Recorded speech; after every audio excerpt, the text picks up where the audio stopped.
Here we go. Buckle up. And their commitment to our team has been amazing throughout the whole year. And then a big thank you to Jay Kidd and his staff. The job they did this year was elite. You know, they went the last 2.5 months. A little quiet. Any practices, I can't. This is the loudest it goes. But they still got our team in position to win.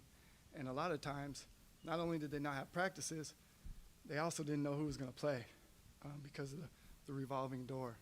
And so I'd just like to thank them. And then lastly, the players. You know, they really – he looks very never nervous. Say die attitude. They never say die attitude. They embody that. Next man up. Kind of next man up. Kind of all the cliches. Like they literally live. Much louder here. He sounds very nervous. They ended up playing inspiring basketball, and it really showed their character was on full display. This is why I stay on a human level. Sometimes I feel bad. I'm just being honest. Depleted our roster, from the start of training camp, but the players and staff never wavered.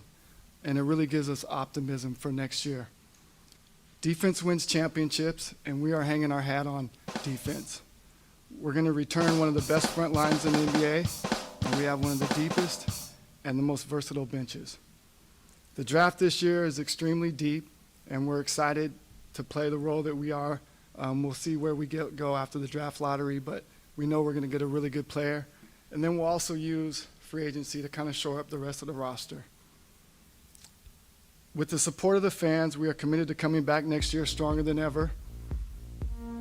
Every decision we make this year with the $4.99. through the lens of competing. Dumas should change the mascot for the Mavericks to Dallas Clowns. Our goal is to bring a championship back to Dallas. And with that, I'll open up for questions.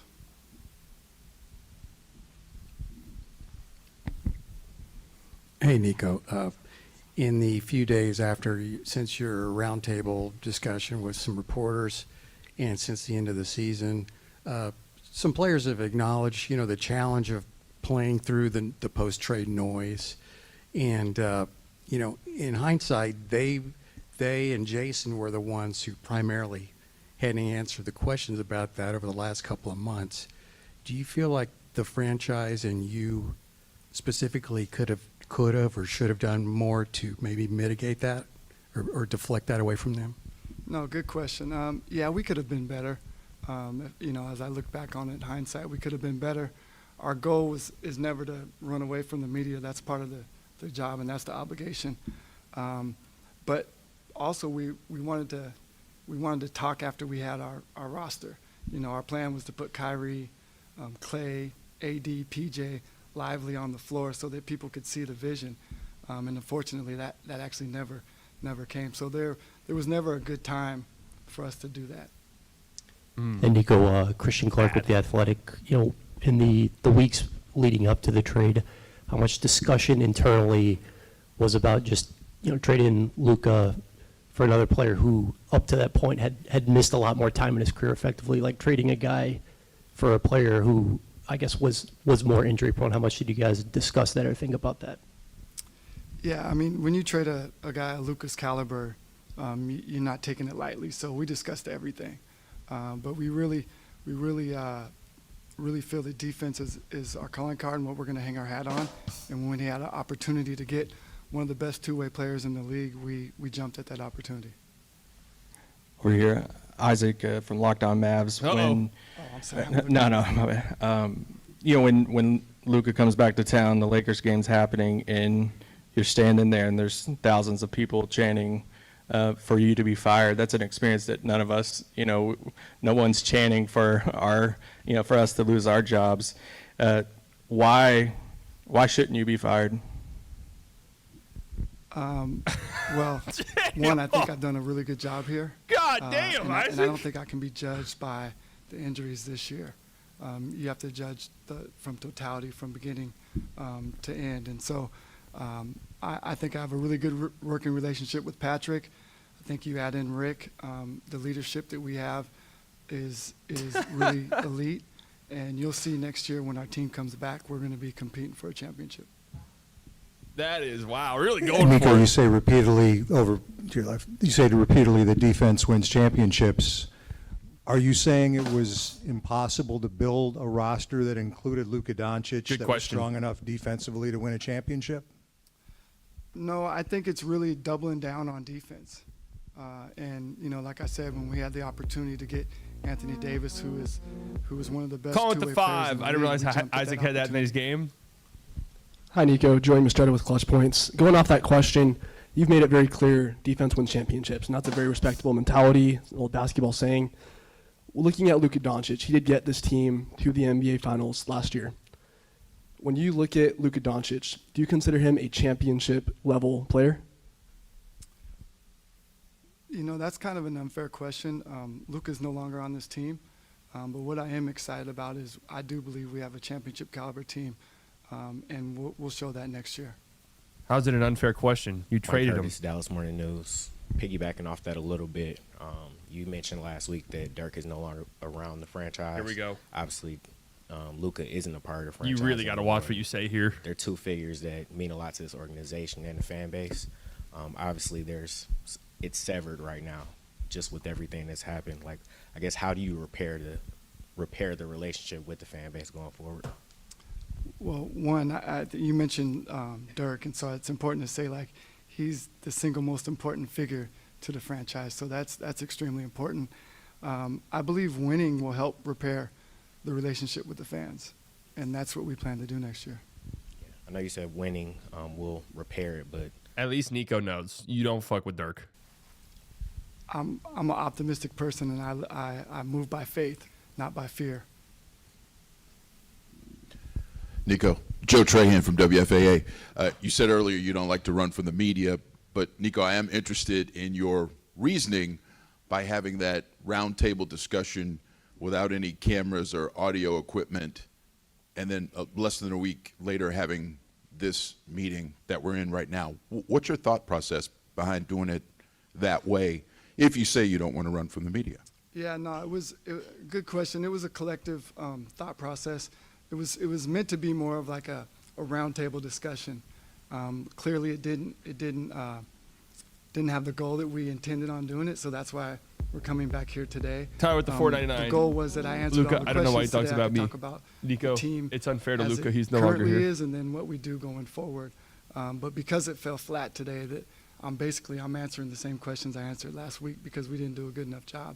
The other part that we really wanted to show is the face of the leadership of the Mavericks going forward, which is Rick and I. And so those were the two goals. Is part of the reason you're doing this today because you felt the fan base needed more and there wasn't an Move the mic back a adequate little bit. response to why you made the deal? Is that why we're sitting here today? No, it was, well, one, we do this every year. We do exit interviews. It's no different than what we've done in previous years. But because we haven't adequately answered the questions, we figured we would open it up as well right now. And Nico, will Anthony Davis need surgery this summer? No, he won't. He finished the season fine. He feels good about where he's at, and he'll continue to build and get healthy. Will Derek Lively need surgery this summer? I don't believe he will either.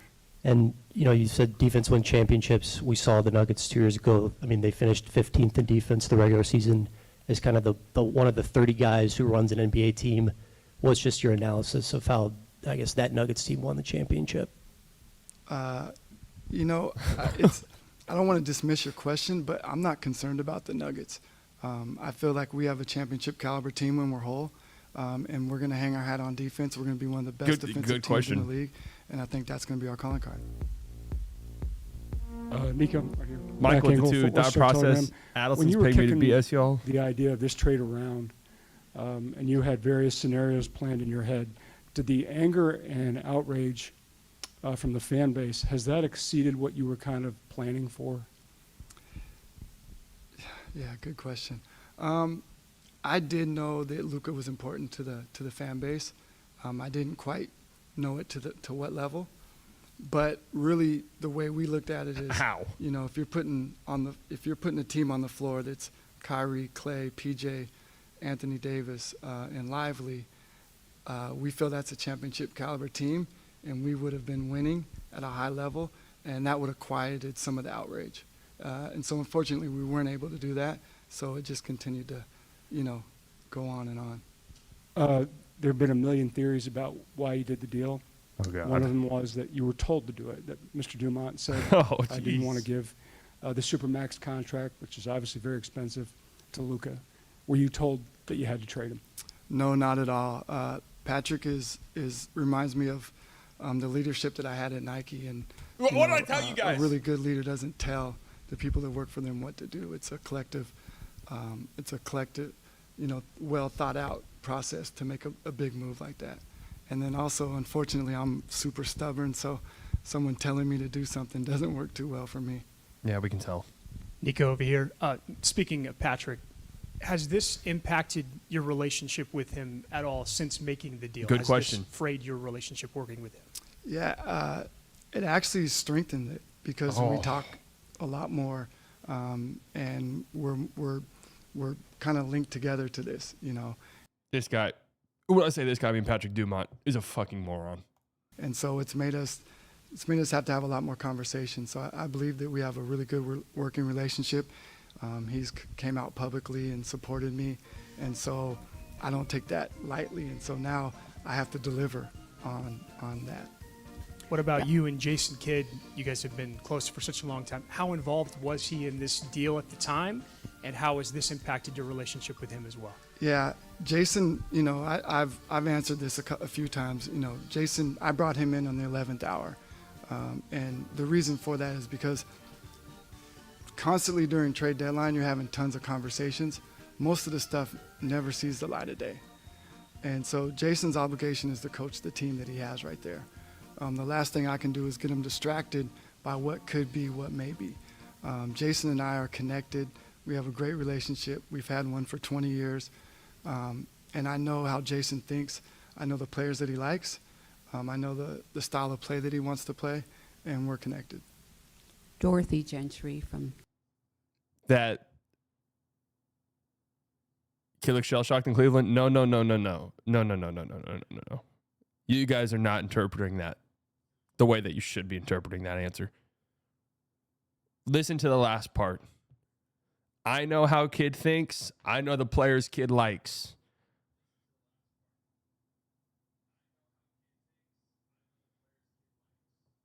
The 11th hour can mean anything. It could mean anything, but also, oh fuck, I had a point that I just forgot. Even if Kid, and after everything that's been reported, I don't think Kid was like involved in the trade talks. But you're not, as a GM, you're going to take the brunt for the coach. You don't want the coach out there like making personnel decisions, and now the team is looking at the coach a different way.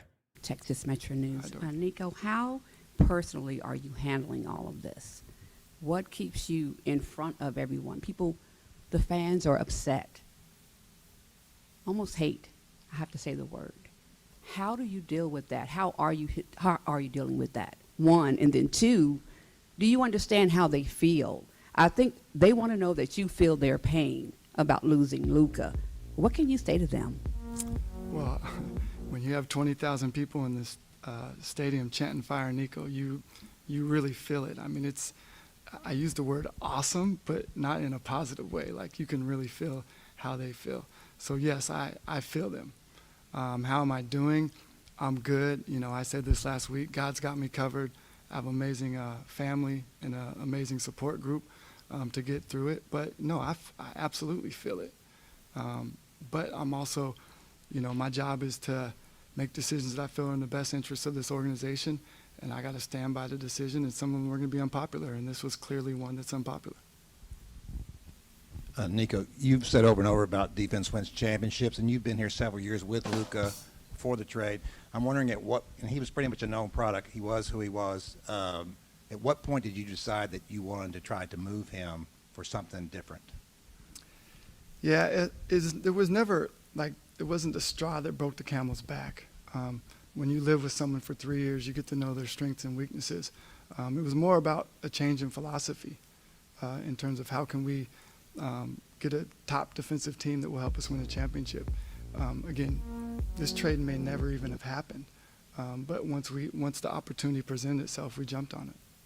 So that wasn't something that had built, though, over like 6 months, 8 months, 9 months? No, not at all. Grant Assad, DallasHoopsJournal.com. Over here. Yeah, right here. The organization had dealt with injuries, long before the trade deadline as well, but traded a healthy player in Quentin Grimes for an injured player in Caleb Martin, and it had hard capped the team with the first apron with 14 players. Did maybe the organization have any takeaways from that going forward about managing the salary cap in season, when injuries kind of mount and you need to sign a 15th player? Yeah, absolutely.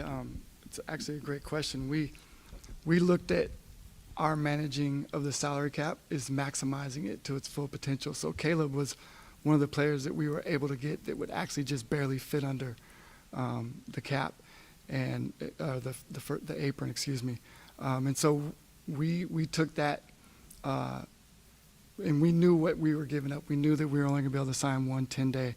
But the chances of 10 players out of 18 available players being hurt, we took that risk to get. I mean, he's right. I hate to say this, but he is correct here. There's no way you could ever anticipate the injuries the Mavs had. No way at all. Like, I'm sorry to say it. You can't, build your roster thinking, well, if we miss 7 guys, we're going to have to sign a 10-day player. We need to have space to sign 3 10-day guys. A player of Caleb who we liked forever. And so we did it. And now, to your point, did we learn something? Absolutely. That, there's scenarios where you can have more than 10 players hurt, which doesn't typically happen. And so that will be something that we'll keep in mind as we move forward. Eddie Sefko, Mavs.com. A couple of things, Nico. Along those lines, it was a horrific season for injuries. But what's your confidence level? I mean, these are older players who sometimes tend to get injured more or take longer to heal. Your confidence level that this was an aberration? Well, one, before the trade, 90% of our injuries were contact injuries. So when you have contact injuries, if you're young or old, contact injuries are contact injuries. So here we'll go back to the mean.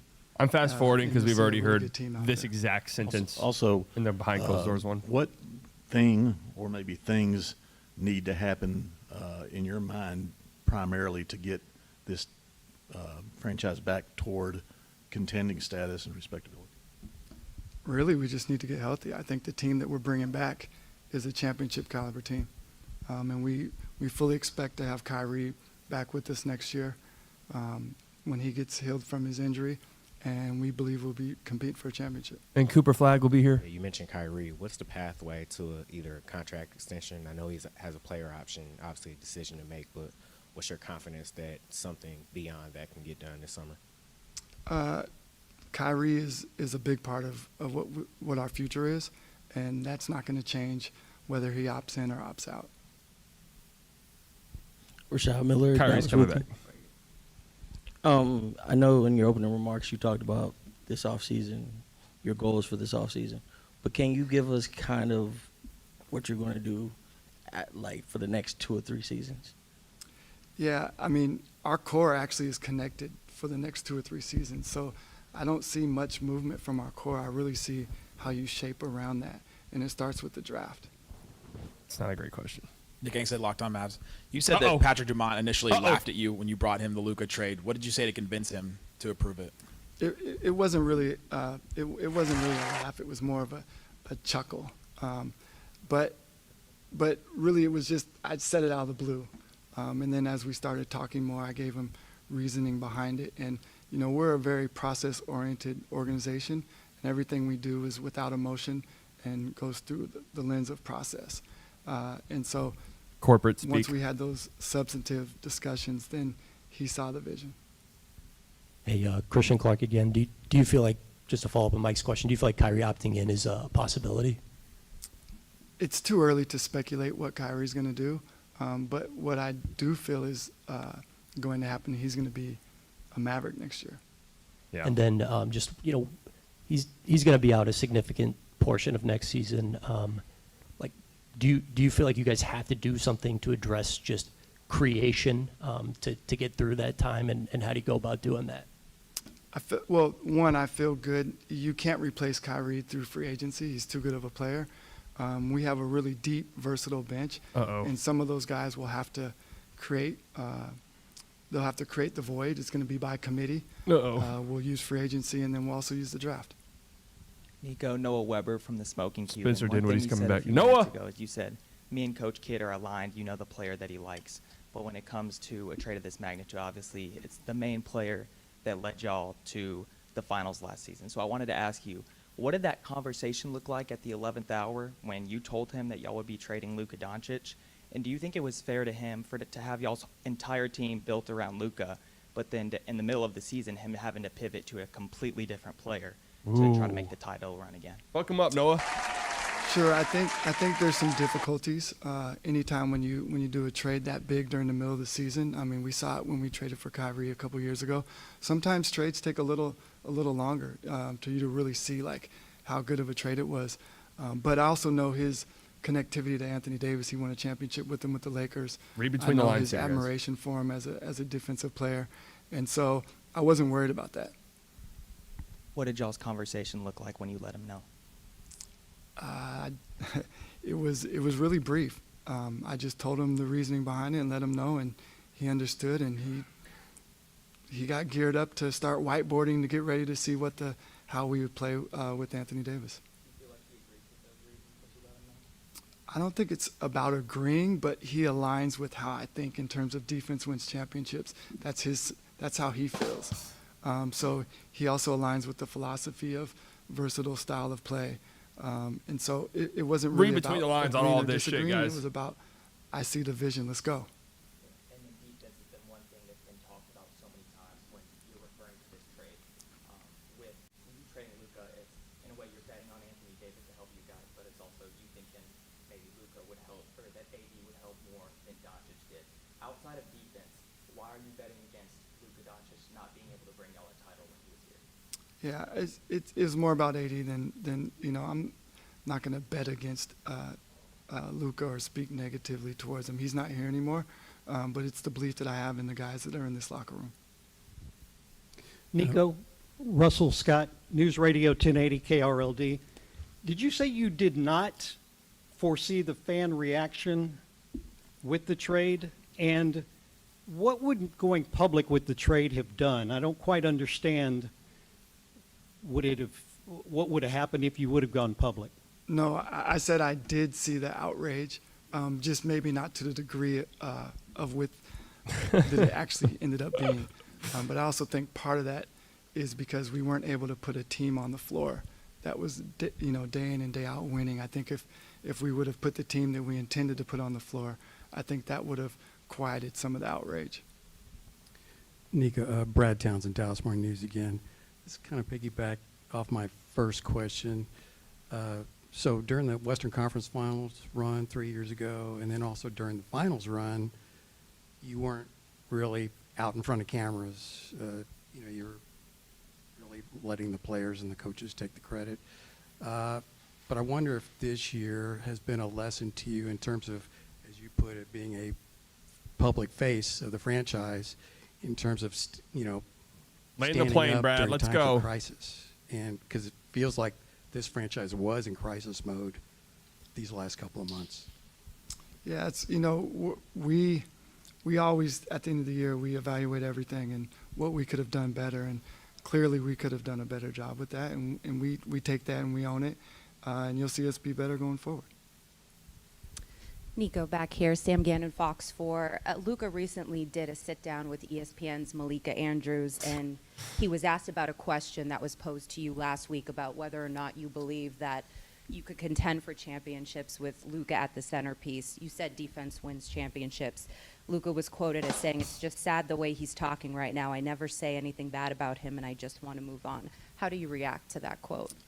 I feel the same way he does. Like, I've actually never spoken ill of Luka at all. And I just ready to move on with this team that we have.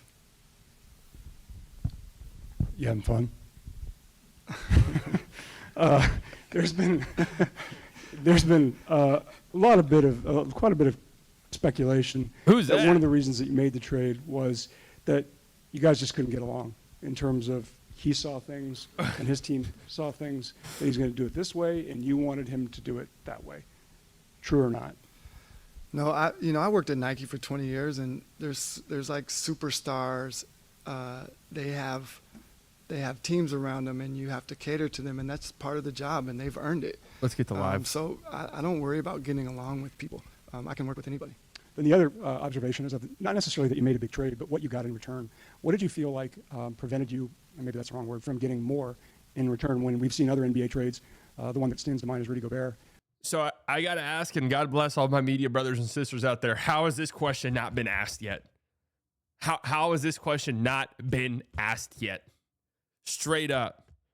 Hey, everyone thinks that you've got robbed in this trade. How do you not put yourself in a negotiating position to extract more from the Lakers than you did? How has nobody asked this yet? Honestly. What Minnesota gave up to acquire him, that you couldn't necessarily get more from Los Angeles than three assets. Yeah, I think the biggest thing is, and I said this last week, if you don't value AD as an all NBA player and an all defensive player, then you're not going to like the trade. We targeted AD, but if you don't like him, then there's nothing else we get that's going to make you excited about the trade, and we value him. See, and this is where you really fucked up, because that's cool and all, but you have to negotiate from a position of power. You get what you want, and then you get more. You get what you want, and then you get more. You get AD, but what else can we get? It just doesn't, we got AD, we're good. Like, it doesn't end there. You get AD, and then you get more. Like, oh my God. You just proved you're a dog shit negotiator. Dylan Reed, ticket in Dallas. Are you worried that the Luka trade is going to hurt you guys in free agent negotiation moving forward? You know, it feels as though, and at least he's highlighted as much, that he feels as though maybe it really was done behind his back. Are you worried that moving forward, other players that come here might think, well, if I go there, what if they trade me without knowing? Is that a concern you guys have? Not at all. When I first got this job here, I was told that the Dallas Mavericks, struggled to get free agents, and one of the things I said is we're going to get free agents. And it's not just about me, but you have Hall of Famer and Jason Kidd. You have a bunch of amazing players that, Kyrie Irving, like, people want to play with him. So I think we have a lot that's in our favor. So I don't worry about getting free agents. That's the least of my concerns. Rashad Miller again. I know you talked about, staying optimistic and things like that. But what are some of the worst case scenarios? Like, if you can't acquire the assets to build a winning team? I think we have the assets already. It's just building around them. So I'm sorry, but I'm not capable of looking at the worst case scenario. It's everything about what we do is about how do we continue to get better. We're coming back already with what we feel is a championship caliber team. So now we'll use the draft, we'll use free agency to add to that. Thank you. Thank you. Oh, well, that's it.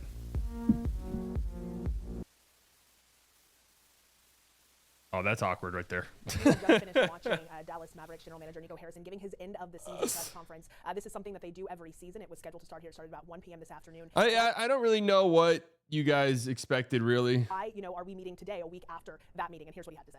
Nico. Joe Trahan from WFAA. It didn't. I don't really like Ascension Coffee Cup. That would be pretty funny if that were the case. I mean... So, yeah, this idea that we didn't know how much the fans loved him, such a stupid response. How is that even possible, right? Again, I'm leaving all of this thinking Dumont is a horrible owner, fucking terrible owner, and the Mavs are in deep trouble. And if Nico gets fired tomorrow, fine. I'm still very concerned about the future outlook of this team because I think ownership is now a horrible, huge, gigantic problem. Massive problem. And I have to be honest with you on that front. Like, I feel as though... we're in this position as Mavs fans now that we have to come to grips with the fact that our ownership will be horrible. All right. You thought ownership was bad with Cuban. It might have been bad at times. There's definitely some dysfunction behind the scenes. How much dysfunction behind the scenes that's abnormal than other, high functioning multi-billion-dollar businesses that have a bunch of different moving parts? I don't know. But ownership is a big problem now. Huge, gigantic, right? Gigantic. No questions around the reports this morning. Yeah, it's kind of interesting. Nobody really had a lot of hard-hitting questions about Casey Smith. I thought for sure we'd get a few. Did we get any? Did we get any questions at all about Casey Smith, really? About how, hey, all of these reports are coming out. What was the thought process of firing a very well-respected guy across the organization because you didn't like him? And now you have this dysfunction. Soft media. I mean, it is possible that they were told, do not ask about this, or your press will be revoked. Your press passes will be revoked. That's an insane donation. I'm gonna catch up on donations here in a bit. That's an insane donation right there. Yeah, no Tim McMahon. They didn't let Tim in the building. Do we know that for sure? Did they really not let Tim in the building? That's pretty fucking funny. If so, Tim's in OKC. Yeah, I think OKC's not. That's not a far trip, and I think ESPN would like Tim McMahon to be there. He's probably covering the playoffs, but you're out of your mind if you don't think ESPN would want to send Tim McMahon to Dallas for this. They didn't let me. They didn't let me in because of security concerns for me. Because everywhere I go is just like a big thing, and it's neither here nor there. But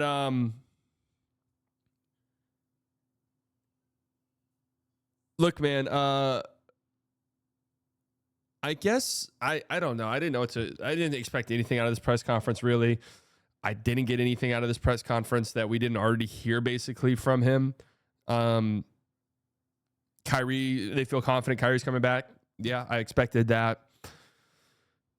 Nico didn't fully understand how much the fan base loved Luka. I mean, that's hilarious. And again, to me, that's just a stain on the ownership group. Like, how do you guys not fucking know that? You own the team. Like, what do you mean you didn't expect that? Are you like, how is that even possible? How is there not anybody working within the organization that's like, hey, just letting you know, like, this is what the fan base is. This is what the fan base is feeling. This is how they feel about players. Isaac basically asked, why should you not be fired? That's a great. Hey, Isaac came hard hitting. I think Slight Vice is right. Kid wanted Luka traded, but not midseason, and probably wanted to force Luka to demand a trade. I read between the lines there. The whole, like, I know how Kid thinks. I know what players Kid likes. How about why didn't you consult Mark Cuban on the trade of this magnitude? I got to be honest with you. Like, I don't really care about that much. I don't really care.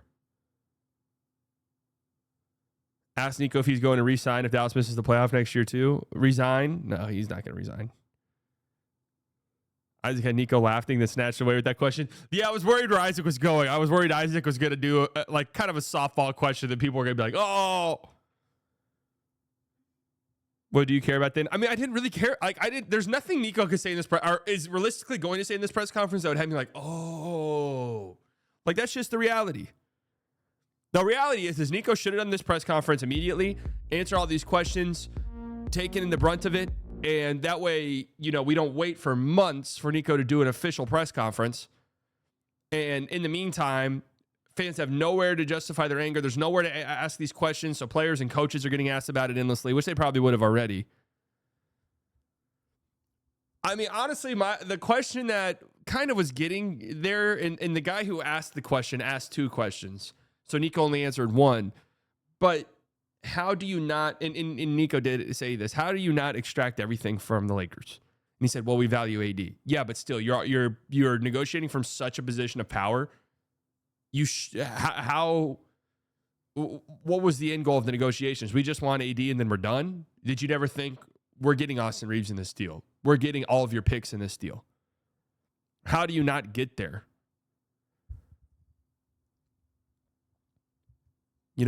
How do you not get there?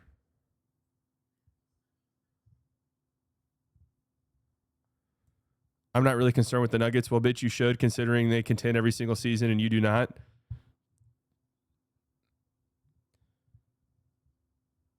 To be fair, what's he supposed to say to that? The Nuggets question.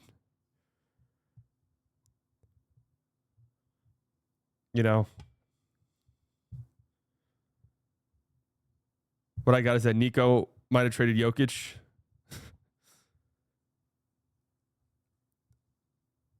Nuggets are also in disarray, kind of. Well, I mean, look, if last year's Mavs team, and God bless Jokic and God bless the Nuggets, if last year's Mavs team had the path that Nuggets team did, they would have won the NBA Finals last year.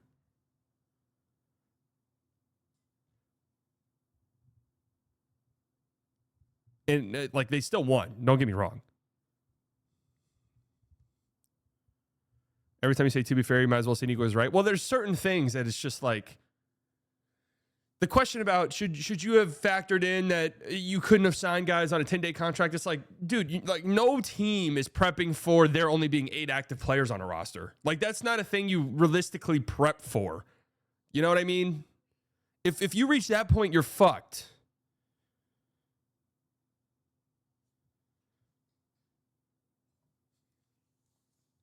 Do you mean the 23 Nuggets championship? Yes.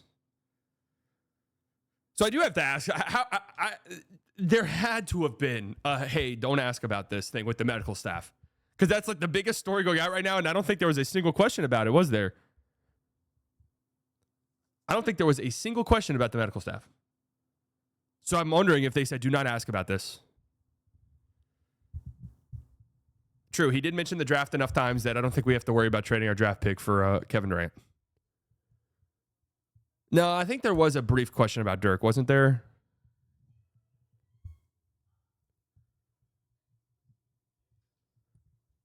His answer to why he didn't get more shows on its own, how much he actually valued Luka as a player. Yeah, and that's what we said here before. Is it's like they think Luka and AD are close. Like they don't think this is Luka's like 2 to 3 times AD in trade value talks. Like they don't view it that way at all. They view them very equal. They view them very equally. Sonny, how much do you think the trade was because Nico and Luka or his team didn't get along, or how much it was they wanted AD in reality, not his public answers? I mean, I think it's a mixture of both of those things you said. Didn't like Luka, loved AD. Let's make it happen. I mean, we've known that. Nico's wanted AD since he became the GM of the Mavs. Like, that's not a secret.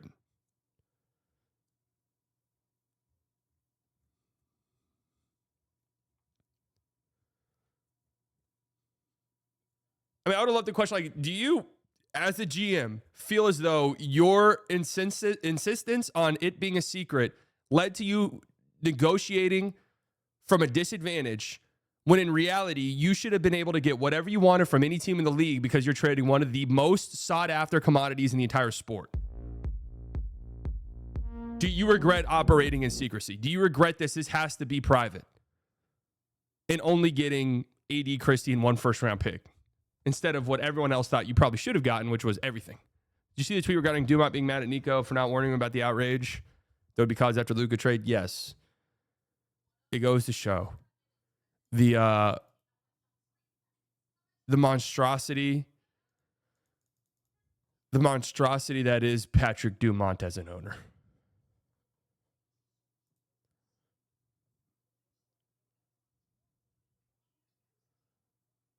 It's clear Nico didn't value Luka like he should, in combination with Luka probably acting like a superstar because he is one, probably pissed Nico off. Nico wanted him gone at the end of the day.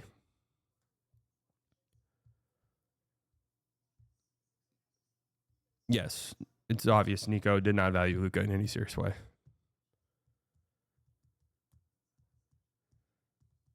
I don't know, guys. I feel like this will be the last of this. I mean, we'll see, I guess. But I doubt Nico talks again.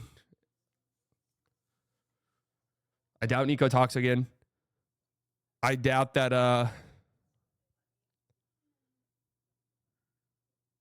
yeah, I mean, Tim McMahon has dropped his piece. Tim Cato's dropped his piece. I think we're just going to be, it's just going to be, thankfully, it's going to be silent for a bit before the draft. That's just kind of where we're, because he'll be fired. He's not going to be fired, man. I don't think they would have done all of this if he's going to be fired. I don't think any of this would have happened if he was going to be fired, honestly.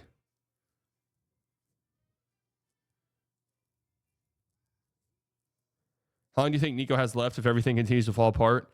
If next year's bad, I could absolutely see them firing him mid-season. He's not going to get fired now. I do think he gets fired because I don't think he'll quiet down much over summer. They would have fired him already. Right? Like, what would have to happen in the next couple of months for them to have come to the conclusion, like, okay, now we have to fire him. You know what I mean?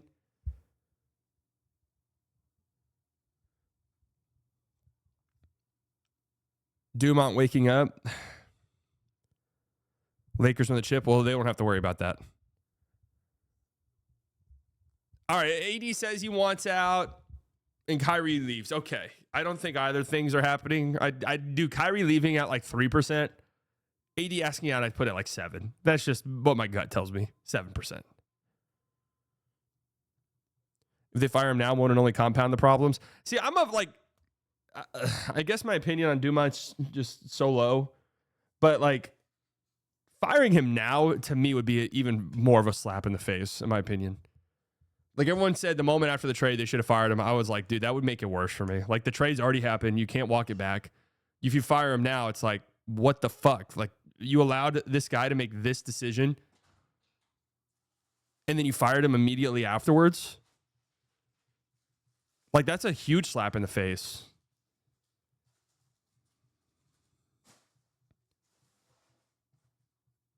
You just have to do it now. They would have already done it. I'm telling you, they would have already done it. It's called consequences. People want consequences. Yeah, but like the ownership group felt comfortable enough with Nico to let him trade Luka Doncic. And then it happened.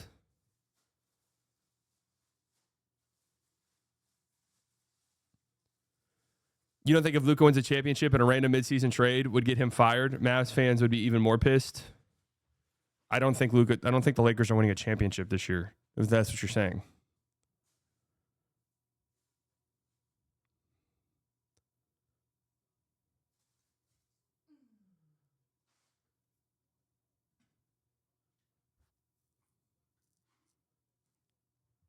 Didn't Luka say earlier he would only play 8 to 10 years? I don't know if Luka's ever said that.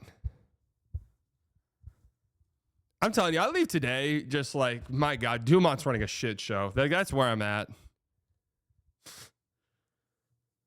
The ownership is terrible, man. That's my big takeaway. Is it's going to get dark and bleak for a long time, even post Nico. Nico gets fired next year, great. I think it's still going to be bad for a long time. Because I think ownership's going to be a big problem. And I would love to be wrong. I think the best case scenario is you fire Nico next year. Somebody gets in Dumont's ear, the Adelson's ear, and says, look, we need to get basketball. Like, if you're going to be hands off, right, we need to get like real trusted basketball people to run this organization. Does that make sense? We need to get real trustworthy basketball people to run this organization.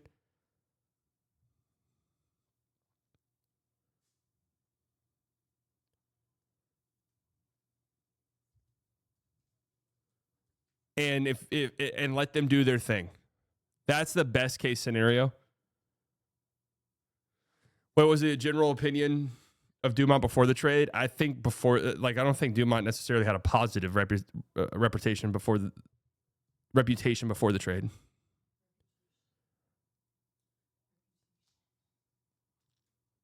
You're underestimating how bad Mavs were in the 90s. I don't think I ever said they were going to be as bad as they were in the 90s, but I said it's going to be dark.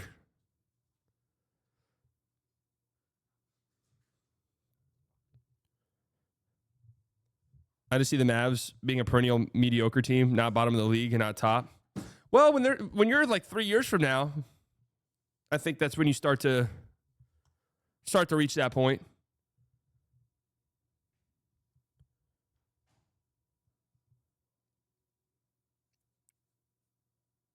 Anyways, hopefully we can just focus on the playoffs now and move on with our lives. There's some really good basketball being played this postseason. No, I mean, if they're healthy, they'll be competitive next season. I don't know how competitive, but they'll be competitive.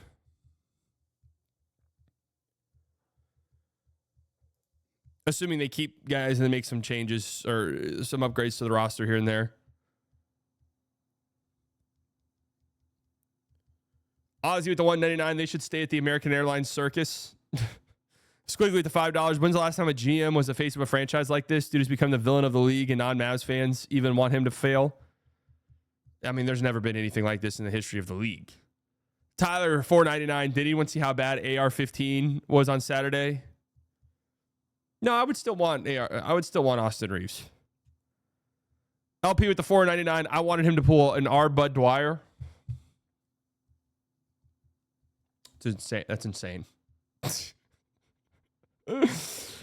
Alice with the 10. F Nico, need to look at your God. Even Pope cannot give you realize for that liar.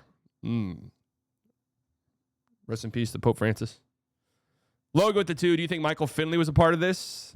I mean, what is he? He's like the number 2 to Nico, right? I'm assuming he was probably involved in some way. Tyler with the $4.99. Nico didn't want AR-15. He is worse at D than Luka, and AR-15 is a playoff choke artist. I hated watching Austin on Saturday. Well, the Mavs needed a ball handler badly, and they would have loved Austin Reeves. I tell you that much.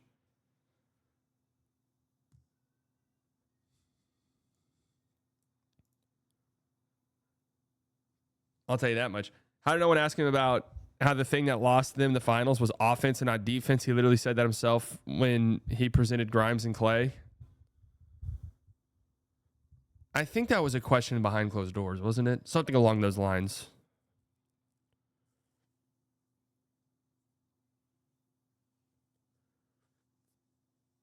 Finley was probably in on it. I'd have to say Finley knew what was going on. I mean, I'm just imagining. Oh, man. Does Clay request out? I mean, we'll see. This will be a telling offseason. That goes without being said. But the way that people move and operate goes without being said that this will be a telling offseason. What free agents are interested in coming here? What are the agencies of the free agents who are interested in coming here? Who's representing them? How do the players on the current roster act? Which pinning free agent comes back? You know, there's not many, but which pinning free agent comes back? What does Kyrie do? Does Kyrie opt in? If that's the case, all right, I'm looking at that kind of with a side eye. Kyrie opts in instead of signing up, re-upping for a few years. I'm looking at that with a side eye. Just looking at, like, there's teams with cap space next summer.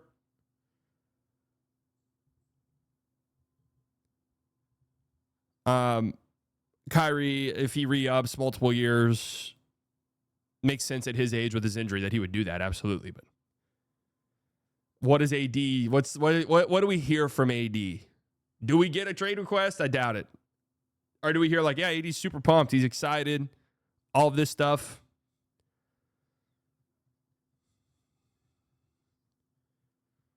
The no defense Luka Mavs held the Celtics to a lower score than defense wins championships. Mavs held Memphis.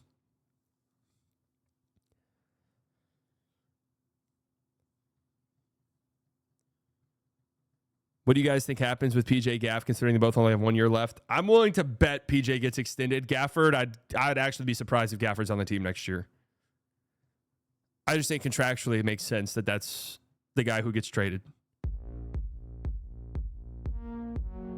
Alice with the 10, I want to thank you for your job, mate. Like Lucas says, let's move forward. Oh, I'm ready to talk about the rest of the playoffs from here on out. And like I said, I mean, I'd be a little bit surprised if there's much more to talk about in regards to this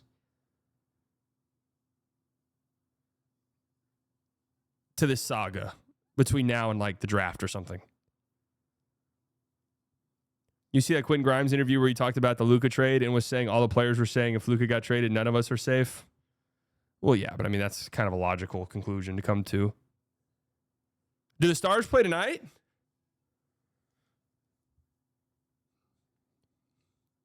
Gaff is better than Lively. They're both good. They're both really good. The reason why I say I think Gaff's gone is because 1 year left on his deal. We'll probably get a decent amount of money. Doubt the Mavs want to pay that to who will probably be their third center. And it just feels like Gafford is the money he's making right now. Teams will want him. Like, you could trade him. Not saying I want it to happen, but I'm just saying it just makes the most sense. And also, I think that it's probably the smart thing to do.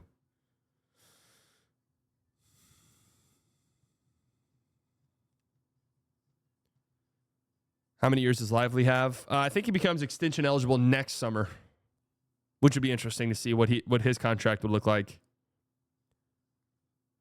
Yeah, and I guess, if the Gafford money's not as much as you think, maybe you do extend him. So no backup centers. I think they could go out and find a backup center. The question is, are you wanting to have your backup center making, what is Gafford making, like $12 million this year? It's not a lot this year, but a guy who's a pending free agent that probably will make a decent amount of money.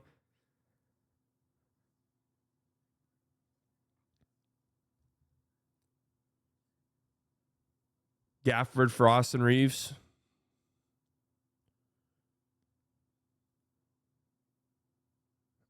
Isaac's question was posted on Instagram by Dallas, Texas TV. Isaac wasn't fucking around.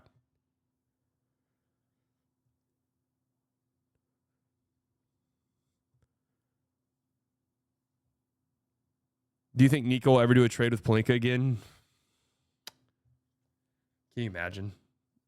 Can you imagine if like the Lakers and Mavs make a trade this summer and it's another trade where you're like, what the fuck are they doing?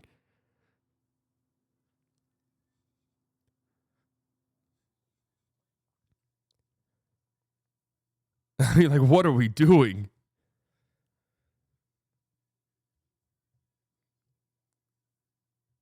Lively look good with Luka, not good without him. No, Lively's had good moments without Luka. I mean, the end of the season, Lively was coming back from like a 3-month-long injury.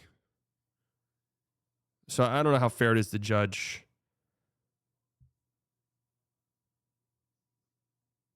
I don't know how fair it is to judge Lively. And yes, like Jackson Hayes looks like a playable player. Like the Mavs not having guards did not help out their centers at all.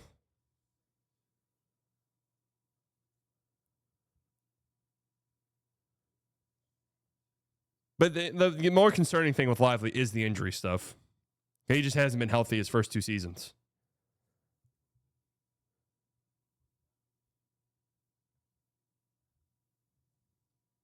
And also, like Gafford was playing his best basketball of his Mavs career, at least. Even after Luka got injured. So I don't want to poo-poo our centers that badly. Like they're good players.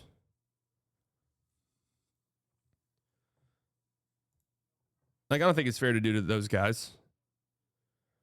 Oh, Damian Lillard's been upgraded to questionable for game 2 tonight.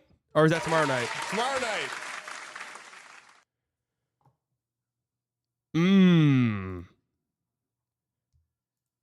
If you're listening to this on Spotify, leave a 5-star review. I love you. Pacers in 6th then.